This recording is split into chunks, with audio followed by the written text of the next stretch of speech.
Umejiuliza mara ngapi kwa nini watu wanakuchukulia poa? Unaweka juhudi, unajali, unapenda kwa dhati, lakini bado hawakuoni. Labda si kosa lako, lakini kuna kitu unafanya ambacho kinawafanya wakuchukulie kawaida. Leo hebu tuambiane ukweli. Hizi ndizo sababu 10 kwa nini watu hawakuheshimu na wanakuchukulia poa. Namba 1, unajitoa kupita kiasi. Unatoa muda wako, nguvu zako, moyo wako wote, na wao hawatoi hata robo ya hayo.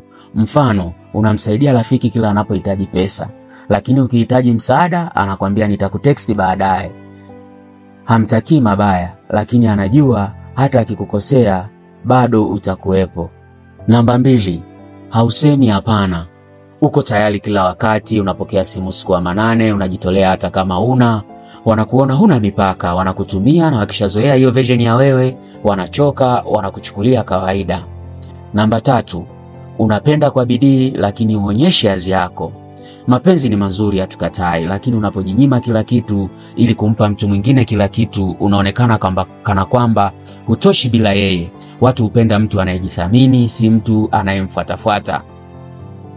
Namba 4, hutaki kuonekana kama mzigo. Hulalamiki, usemi unaumia, usemi nimekosea, unacheka hata pale wanapokuumiza. Wanakosa sababu ya kukuomba msamaha kwa sababu uonyeshi kama umeumia, wanadhani ujali. Namba 5, unasamehe kwa haraka sana. Amefanya kosa jana, leo mmeshalia pamoja. Watu wanahitaji mipaka, wanafundishwa kwa matendo na si maneno. Ukimsamehe kila mara bila mabadiliko, unamfundisha kuwa kukosea hakuna madhara. Namba 6, hujitathmini vya kutosha. Yes, hujitathmini vya kutosha. Ukiingia mahali na watu hawajui wewe ni nani, wajifunze kutoka kwako. Ukijiona wa kawaida, wa pili, asiye na thamani, hawatakuchukulia vinginevyo. Kumbuka hili, watu wanakutendea kulingana na vile unavyojiona. Usijifanye barabara ya kila mtu apite. Wewe ni daraja la watu wachache wanaostahili kuvuka.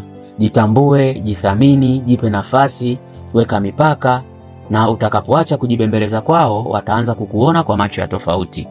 Usikubali kuchukuliwa poa tena, kwa sababu thamani yako haianzi kwao, inaanza na wewe.